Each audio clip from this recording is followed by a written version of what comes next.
You know, people ask Jesus. There was this one guy asked Jesus, "Who is my neighbor?" So I want to talk about who my neighbor is. I work for a construction company now, and what we essentially do is take houses that are owned by banks and gut the houses, get all the trash out. And you know what? I found out that this is where archaeology really starts. You want to know something about who your neighbor is? You start going through their trash, and you find out their bill of sales and things that they ordered. You know, some of their old books and stuff. This right here is the Holy Bible. You know, you can find a lot about who your neighbor is. And we gave the bank 700 or 800 something $billion to help the housing industry. Well, I remember something about this house. Okay, there was a rail right here. There was the people who lived in this house.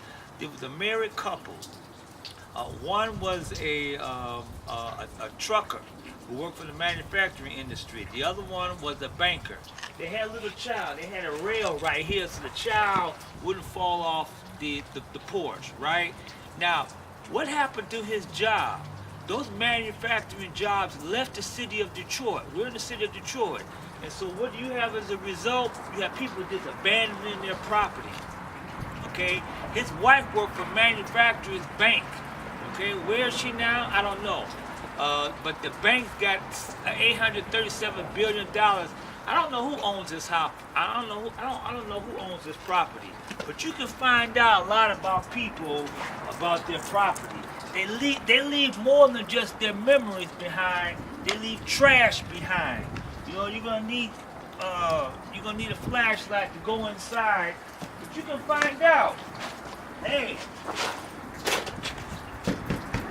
I'm in Detroit. Who's my neighbor? You know, you tell me. And but what can I do right now? I can clean up this trash myself. I don't need the banks. I don't need the churches. For those of you who are running for political office, Andre Spivey, councilman in the city of Detroit, David Alexander Bullock, Morehouse man, Andre Spivey, Morehouse, Monica Lewis Patrick. What are we going to do with these houses in Detroit? Who is my real neighbor? And let me tell you something. This house that I'm at right now, it's right next door to me. So this is my neighbor. I need to get busy and clean up my own community. Carl, what this got to do with Dave Bing? Dave Bing is a part of a program to destroy the city and make it more available for bankers. If this property catches on fire, it's going to cause a fire for the next house and stuff. And they have a policy now where if the structure is so bad, let it burn.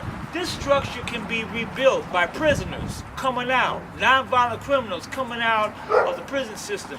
They can take this house. This can be, once again, a house for little kids to play on the porch and for people to enjoy, to build their family.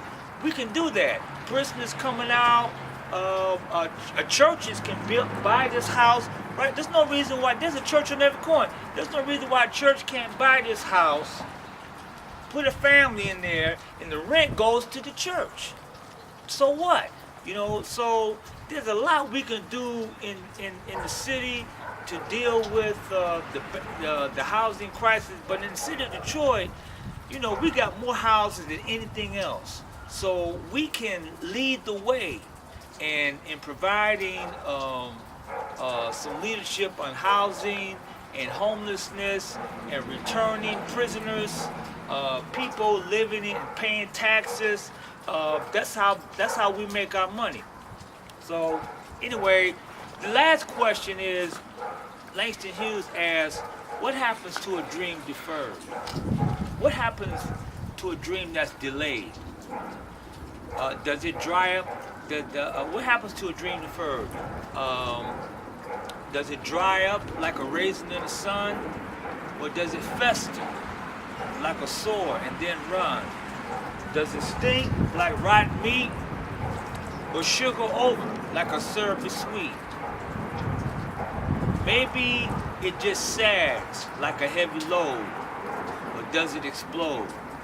And so that's the question we have in Detroit right now and all over the world.